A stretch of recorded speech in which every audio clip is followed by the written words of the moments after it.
Welcome to Season 3 of the Knack for Business podcast. Over 250 episodes strong, we're here to ignite your entrepreneurial spirit with fresh insights, networking gems, and creative strategies that elevate your game. Are you ready to discover what your Knack for Business truly is? Your hosts are Bernie Franzgrote from Creative Insight and Wayne Pratt from Motivate You, Inc. Today's topic is transforming your thinking to achieve extraordinary results. So, from the audience perspective, how can I break free from outdated thinking to transform my leadership and achieve real business growth? Here's our guest today, David Campbell. David is an international coach, speaker, and trainer with over 20 years of experience in leadership, organizational change, and business strategy. He has led reforms across the public and private sectors, offering deep insights into pressures and changing demands of the business world. With leadership experience from the Australian Defence Force and executive roles across various industries, David is also a certified John Maxwell coach. He excels in managing remote teams and challenges organizations and individuals to rethink their approach to business and life, helping them achieve exceptional results. David, welcome. What is your favorite quote or saying, sir? I came across this a couple of years ago, and it quite literally is: a ship in a harbor is safe, but that's not what ships are built for. And it's by John A. Shute. Perfect. You have a business tagline you want to relate to us? Yeah, absolutely. I really believe that you need to transform your thinking to realize the freedom of success.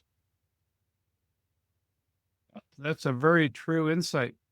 In fact, you started your journey from the Australian Defence Force to becoming a business coach. What guided you through that process?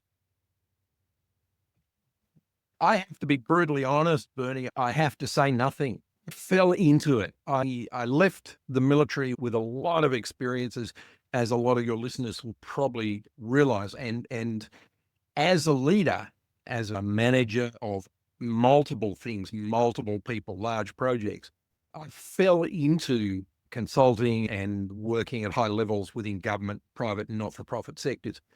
And through that journey, it became obvious to me that coaching was the real way to achieve success.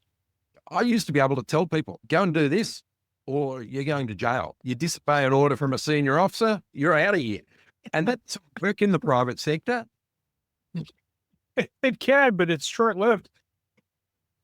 And so I discovered, even in my defense time, that coaching, helping somebody understand the basics and the reasons behind why we need something done, and even to the point of them coming up with the solutions, was the best way to achieve greater and more efficient, effective results. I wound coaching into my leadership style. And then when I fell out of the business world, I made that decision to transition into coaching and start my own practice. Very nice. Did you ever use any of the coaching techniques prior to exiting the Defence Force? I used coaching quite a bit while I was in defence. One of my roles in the Navy was managing the wide area network for Australia's entire Defence Force. And I found that coaching in that environment, helping people understand and learn, and played nicely into that space. So I used a lot of coaching in that particular environment with junior Army, Navy, and Air Force personnel. It was a word that a lot of people use without knowing what it means. But what would you say transformational thinking is? Transformational thinking to me is the ability to actually think and affect a change from that thinking process. I go back to my younger days. We went through school and we were taught the times tables and Pythagoras' theorem. This is all information that we just simply regurgitate. When it's called upon, we bring it up again. My whole military career was all about this. How do you react in a certain situation? And so they would train that into you so that it became firsthand.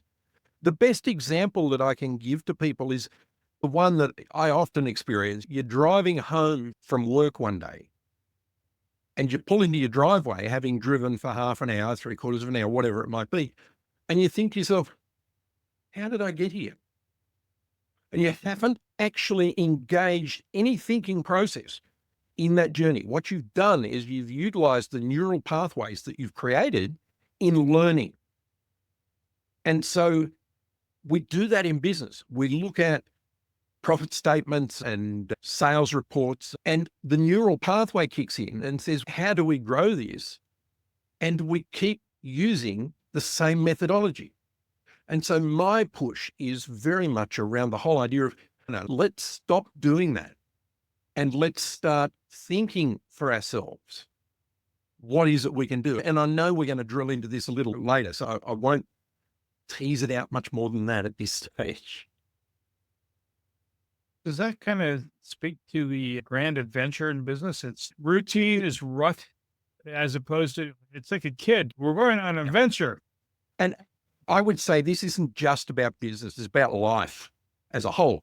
One of the things I learned about 4 years ago, and I've been coaching now for 10 years, but I learned it for myself about 4 years ago, that the business I'm in is quite literally a grand adventure. If I'm not excited about it, then why would any of my staff be excited about it? I want to do this journey and I want people to come with me to experience the fun and excitement of doing this rather than running a business just to raise money so I can keep the family alive. Which is a very valuable goal. Absolutely it is. But can't you do it as a grand adventure? Keeps you motivated, doesn't it? It's what gets you out of bed in the morning. I'm excited about what's the next port of call. Where have we just anchored? Based on our age, I know our next port of call is typically in the morning, but that's an assignment point. Do you use an assessment process in coaching? There's several of them that are out there. All of them can involve colors and understanding either your self-perception, external perception. What do you use? I use DISC. I love Myers-Briggs and all of those HBDI and all those sort of assessment tools. I've narrowed down to DISC for a couple of reasons. One, the coaching organization that I'm affiliated with, but I was using it before they started using it. The reason I use DISC is I'm a pretty simple sort of bloke. When it comes down to it, I can basically remember 4 things. And DISC breaks down into 4 categories, D, I, S, and C. And so I can remember fairly simply, I'm a C. And there are a couple of really good questions that you can ask that then help you focus in on, where roughly are other people. I do use an assessment tool. I think one of the greatest things we can do for ourselves in leadership, management, in business generally, is to have an appreciation for who we are. We don't do that just by listening to the family, the wife or the kids, the parents telling us who we are. We've got to discover who we are for ourselves. Why is it that I am a perfectionist? It's because I do like to dot the I's and cross the T's, and I do like to think things through. And so having that greater appreciation for self actually helps you build an appreciation for other people. It opens a doorway of better communication, because if I can understand what your drivers are, then I can tap into that and be a little bit more like you in the conversation. Something I noticed is it looks like you believe that most startups or many startups have the same challenges. I wondered if you could unpack that for us. I do think most startups have the same challenges. Let's put aside whether it's a plumbing business, electrical business, printing, whatever it is. That is the output from the grand adventure that we're on. The challenges we have as a business owner are always the same. I get into business, so I get on board, and I love this, my analogy of sailing ships. I get on board a single masted dinghy, and I do everything. I'm down the back operating the helm. I'm pulling the sheets. I'm moving my weight around in the vessel to counterbalance the effect of the wind, all those sort of things. And that's a small business starting out, one person, tradie, whatever it might be. They're running around, they're doing everything and chasing after every single bit of this. And then as you progress and you discover that your boat is a bit longer and you need more sail, then you need to bring on a crew member. And so the crew member then starts doing some things that you no longer need to do. You still know how to do them, but you no longer need to do them. So you're not rushing around frantically, and it just grows and grows. In that sense, I hope that kind of gives you an answer to that whole dynamic. I find a lot of people get lost between running the taser and the bigger boat. That somewhere along the line, they're not good at equipping and leading because they're used to doing, and they're making a mess. Yeah. And it's literally one of the hardest things for any business owner. We knew it as a junior officer. They would trust you with enough information and enough people under you as a junior officer to not stuff things. You grow with that experience. But one of the issues that I find most SMEs, small businesses, etc., strike is they don't know how to let go. It's the best example of this. I could write all of my own LinkedIn posts. If I put that down to an hourly rate, that's really expensive content. So I utilize the services of a virtual assistant, and she is absolutely wonderful. She will draft these things for me based on content that I've previously sent to her. And she'll pull it all around, build it into what's needed for a post. She then sends that to me and says, David, are you happy with all of these? And quickly read through. Yep, great. And I haven't had to do that piece of work. For me, I'm then able to go and earn more money to pay her services and still come out on top. I think it's very hard to give up control. Once you've been sailing a ship for a period of time, it's very difficult to give up that control and allow somebody else to take that bit for you. I can see that happening. It's almost like teaching your kids to drive the car. You're sitting in the passenger seat in the front and you're biting your tongue because they got to figure it out. As long as they're not about to take out a transport truck. Pushing your foot through the floor. They're trying to apply the brake. That reminds me of my mom when I was driving. My mum, when I was driving, she had permanent indents in the dashboard from where her fingers were because she taught 4 of us to drive. In the Volkswagen, there used to be a hand grip in the front. That was quite often used. So getting leaders to work with teams, is that a process where you gamify it to make it fun, but at the same time, it's community driven, ebb and flow? Yeah, one of the greatest things I've read recently, and I'd encourage people to read it, is The 5 Dysfunctions of a Team by Lencioni. And one of the things that leadership needs to understand is while you're leading the team below you, you're actually in the team of leaders who are working upwards. It's important to understand that.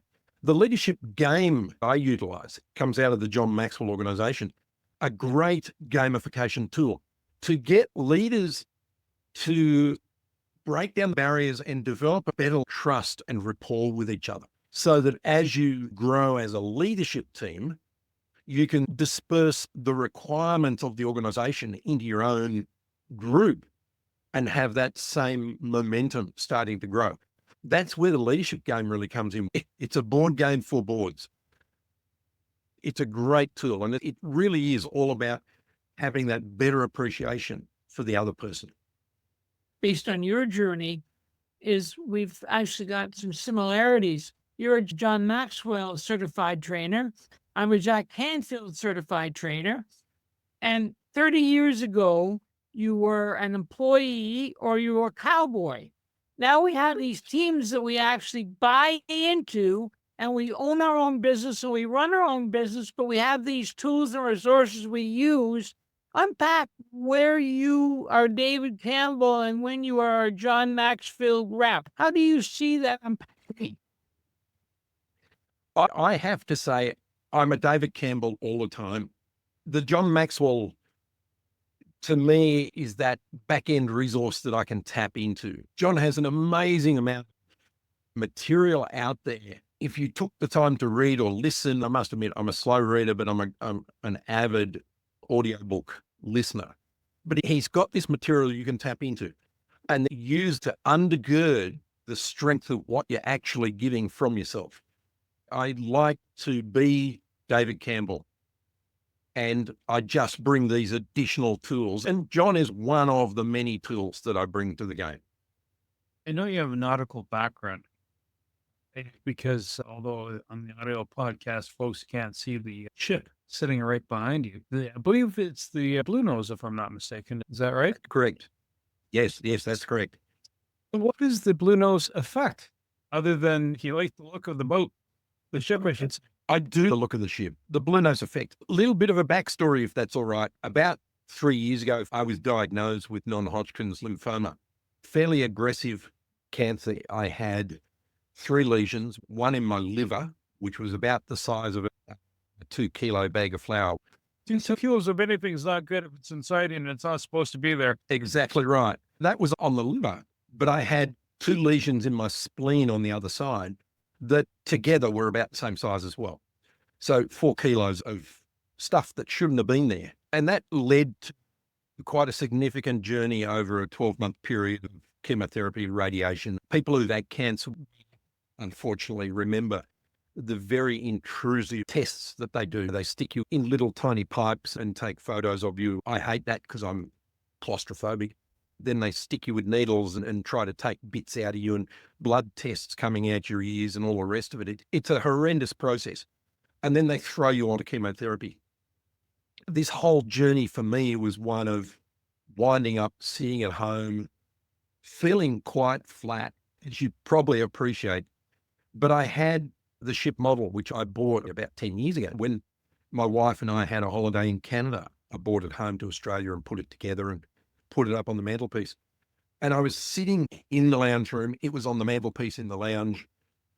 And I was thinking, what am I going to do with business? Am I going to close it down and just retire? I'm of that age where I could. And I looked up and it was almost an epiphany. I looked up at this ship model and I thought, my business is no different from a ship. And I've been on a ship and I know how to manage a ship and I know how to get it fitted out and ready to go. And so I thought about it. And the more I thought about it, the more it just sunk in, and the various aspects of the ship sunk in. And it basically developed, for me, the Blue Nose effect. Now, I've called it the Blue Nose effect after the ship, but the concept is that we in business stand and look at our profit and loss statements and sales statements, as I said before. That is like standing at the stern of a ship and looking out at the wake and seeing where we've been. It has no direct impact on where we're going.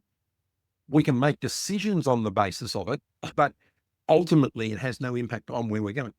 What we're missing while we look backwards towards the wake is the ability to actually turn and walk up to the bow and stand on the bow.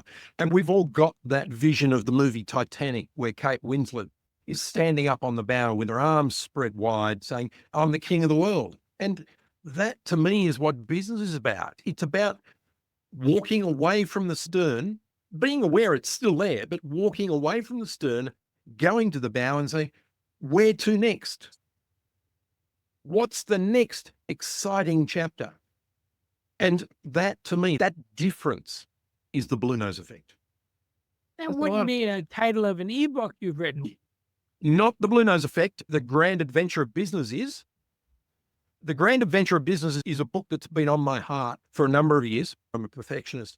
I was at the point where I thought, people don't really want to listen to what I've got to say. I was challenged by a couple of guys, Jim Britt and Jim Lutz, to be a co-author in a book series that they've been putting together. And so I took on the challenge of writing 3,000 words to go in as a chapter. And I found that an interesting process because it challenged all of my perfectionism. But out of that came the thought, if I can do that, I can write a book. And then the Blue Nose came to me and I started thinking to myself, I need to put this in paper. And so that's what I've done. I've developed this book called The Grand Adventure of Business, a practical guide in growing your business. And it literally has been published on Amazon in the last few weeks. And I've turned that into an ebook, and I've also turned it into an audio book. So it's available on Spotify, it's available on Amazon, your nearest best bookshop. that journey for me, the Blue Nose effect is part of that, but it's that journey of the grand adventure. The book is an explanation at a lower level, higher level. It doesn't go to the depth I would with coaching, but it's enough to tease the information out of people and get them to start thinking. When you're doing your coaching, is your audience of a certain vertical? Are you looking for people that are retail coaching themselves? Are you looking for people that are doing bricks and mortar type operations for retail of sorts? One of the things that I find really fascinating about the coaching industry is that people who've been in real estate sales get out, stop doing real estate and start being a real estate coach. I was taught under a couple of influential people. Yes, I've done some certified training here in Australia on coaching, but when I did the John Maxwell certification, the coaching experience there was they got us to partner up with somebody and we had to coach the person we were partnering with on how to juggle. Just 3 balls. I can't juggle to save my life. The chap I was with couldn't juggle to save his life. So we're standing there and doing this coaching journey, and he would have a go at juggling, and I'd say, I think what you need to do is this and this. And we had a go at this for 5 or 10 minutes, and then they stopped us and said, okay, so when you were coaching, who actually stood there and said, do this and this and this? Pretty well everyone. And the guy said, in actual fact, you're not coaching. You're either trying to mentor or teach, but you're not coaching. Coaching is about asking good questions that get the participant to actually think. It's about knowing in yourself and having the belief system in yourself that says they know the answer to their question. I just need to get it out of them. We were given the opportunity to redo this. And I said, that was really exciting. You managed to get 2 balls in the air. What do you think you could do differently to get 3? The person was able to then start thinking and processing and working it through. We both eventually wound up juggling. Now, it wasn't great and I've never done it since, but we both managed to juggle 3 balls for a process of about 4 throws. So 4 actual juggles. And to me, that cemented the fact that I don't need to be a specialist in your industry to coach you in your industry. You're the specialist. I just need to work out what questions to ask you so that I draw out the best of you. And that's where something like the Blue Nose comes into effect. We've all heard the term work in your business, not on your business. And all of us are working in our businesses. And what the Blue Nose does is it gets you to get out of your business and think about a concept in a different framework to then bring that back and apply it into the business. And so it's literally about drawing out the thinking and the knowledge and the abilities that person has got. Now, I can always step in and say, your website's crap. I can recommend you to somebody who can fix that for you.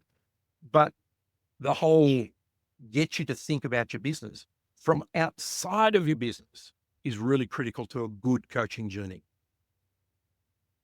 It probably explains what some good mums do on a regular basis. They just won't give you the answer or the steps. You got to sort it out yourself because then you've latched onto it internally, whether it's the muscle memory or the thought process. And you know what? Wayne, over to you.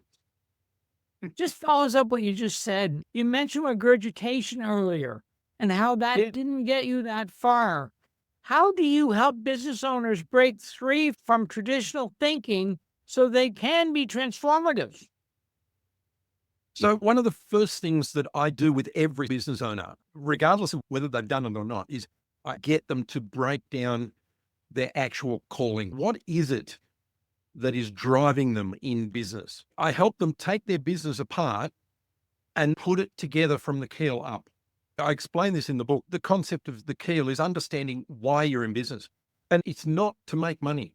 Money is a byproduct of what we're trying to actually do.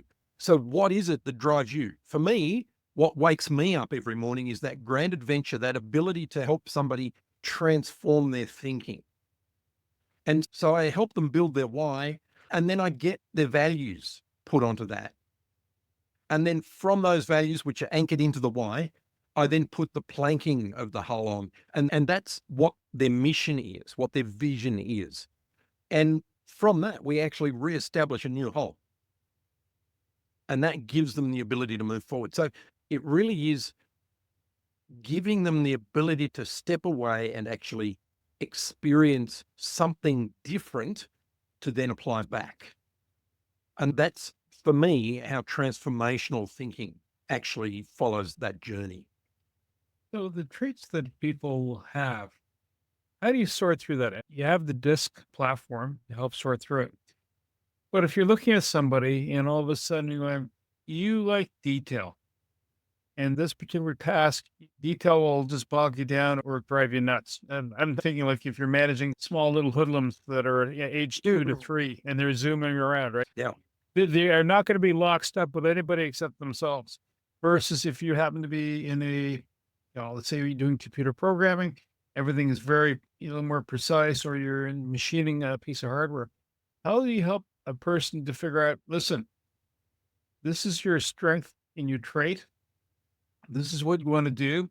And there's a little bit of a disconnect you have to overcome. Not that you can't do it. You can juggle, maybe not with the missus's glassware. You can juggle. And how do you help them find that right path? What a great question, Bernie. I think a lot of it comes down to helping people actually have self-realization, actually get to the point where they need to discover it for themselves. It's a case of asking the right sorts of questions that draw out the ability for them to go, oh, crap, no wonder.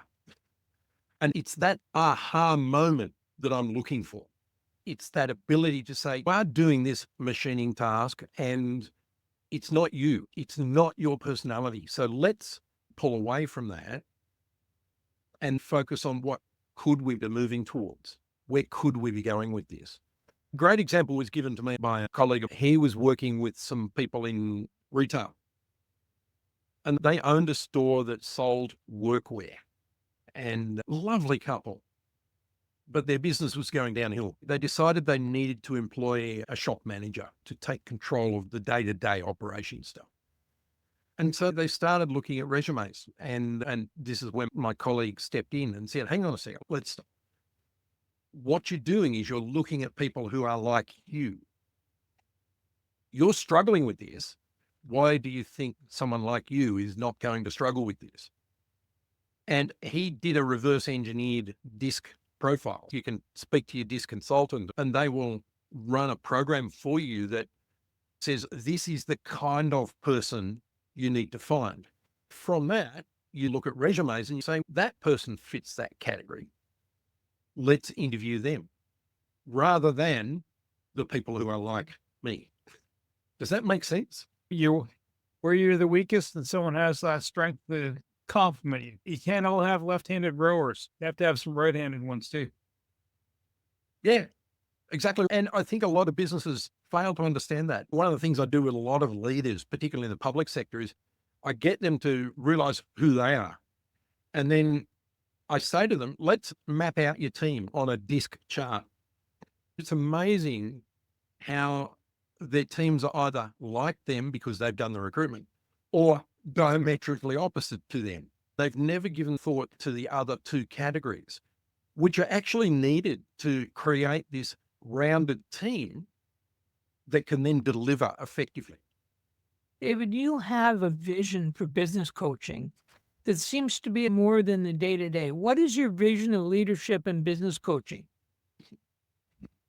I think the driving statement behind my vision of business coaching and leadership coaching is that transformational journey, that grand adventure, and how those grand adventures interact with each other. I think for too long, we've been doing life as we're here, we live the life, we get to our deathbed and we die. And I struggle with that because for me, the grand adventure is about going somewhere and leaving a legacy that the next generation can come behind and pick up and run with. I don't see that in the business world as such. Sure, big business, they've all got these succession plans. Who's going to take over from me and this, that, and the other. But small businesses, doctors, they struggle with this whole transition. They struggle with how are we going to keep this going for the benefit of the people who are on this journey with us. I hate to think of my GP. He and I are about the same age. He will eventually get to the point of saying, I'm going to retire. Does he close his practice at that stage? And what happens to the hundreds of patients that he's got? So he needs to leave a legacy, and that's what he's trying to do now. Structure it so that some more doctors are coming in to take over and move forward. And I think we need to think about these things, not just in the last 5 years. We need to think about these things 20 years out so that the legacy, the momentum is continued and it grows with that process. There's a really good book here in Australia called Built to Exit. And it's about building businesses to get out of the business. So have the end in mind. And often the grand adventure is all about that. It's what is the end goal, but we're on the journey. So we love the journey. It's not about just sit back and let the wind blow us towards the end goal. It's about what are we doing on this? And now we've reached our end goal. We've planned to hand this over to somebody. Let's move forward. So, changing command of the commanding officer ownership. It sounds like you're ready to write a movie for Pirates of the Caribbean, the iteration here. Oh, you know, who's the Jack Sparrow replacement? And one of my favorite movies is Master and Commander. Yep. And I love it because there is so much depth of not just tradition from the Navy point of view, but also how to lead a team, how to actually interact with a crew, and all of those sort of things come out.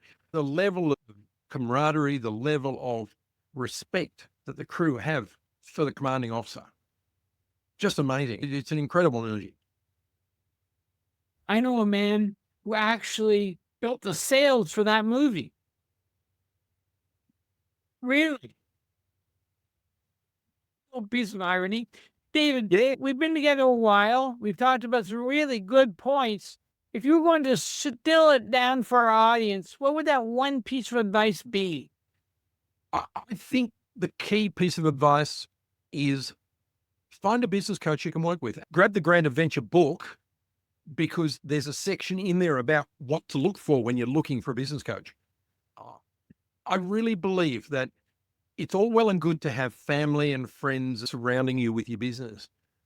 But the problem with that is those people, because they love you, will always give you the answer that you're looking for. Is this product a good idea? Whereas your business coach will say, okay, why this product? What is it going to achieve for you? And they'll start teasing that out. I'm known for being very abrupt and very frank. I've said to people, I think you're wasting your time. So I think you need a coach who comes beside you and walks with you, but who's willing to put their hand out in front of you and say, don't go any further because you're wasting your time. This is a really ill-thought, stupid process that you're looking at. David, if someone wants to reach out to you, how do we get a hold of you? Hitting my website is probably one of the easy ways. That's David Dash. And the dash is the line in the middle of the text, not at the bottom. So david-campbell.com.au. Or you can reach out to me on LinkedIn, David Campbell, Business Navigation Expert. You'll get me through both of those. David Campbell, I'd like to say thank you so much. Co-host Wayne Pratt, and you, the Knack for Business listeners. If you want to be on a nautical-themed adventure, David's your man to reach out to. It is an adventure, and if you need a business coach to find out where you want to end up and how do you want to exit out the strategy from your current business, David's the man. To reach the podcast hosts, email them at info@creativeinsight.com or by the website creativeinsight.com, spelled KREATIVISIGHT.com. To reach Wayne at his email, wayne@motivate.ca, that is MOTIVE, then the letter U.ca, or his website, motivateu.ca. If you would like to be a guest on this podcast and share your knowledge, let us know. We would also appreciate your feedback on the content or format. Check the show notes for more details. For these podcasts, we like to acknowledge the support and thanks to the following people: Carl Richards from Podcast Solutions Made Simple, a renowned podcast expert; Fred Crouch, who is the Property Wizard podcaster, where Bernie is a co-host; Jovan Strika from @Hive, a co-working space that is more than just a space; then Melanie Webber, Bernie's invaluable business partner; and Wayne Pratt from Motivate You Inc., who serves as both a coach and co-host of these podcasts. Disclaimer: please note that the Knack for Business podcast episodes are meant solely for educational and general informational purposes. The information and opinions contained within are not intended to be professional advice on any subject matter. The thoughts, views, and opinions expressed by the participants are their own personal beliefs and do not represent the views of the podcast hosts or any affiliated organizations. It is important to note that this podcast is not a replacement for consulting with certified experts in your area who possess knowledge of your unique situation. The hosts of the podcast, along with any participants or affiliated groups, do not take responsibility for any actions taken or not taken based on the information presented in this episode. It is highly recommended that individuals seek guidance from their own personal advisors in fields such as accounting, law, or other pertinent areas prior to undertaking any actions or making decisions that may impact their financial, legal, or other aspects of life.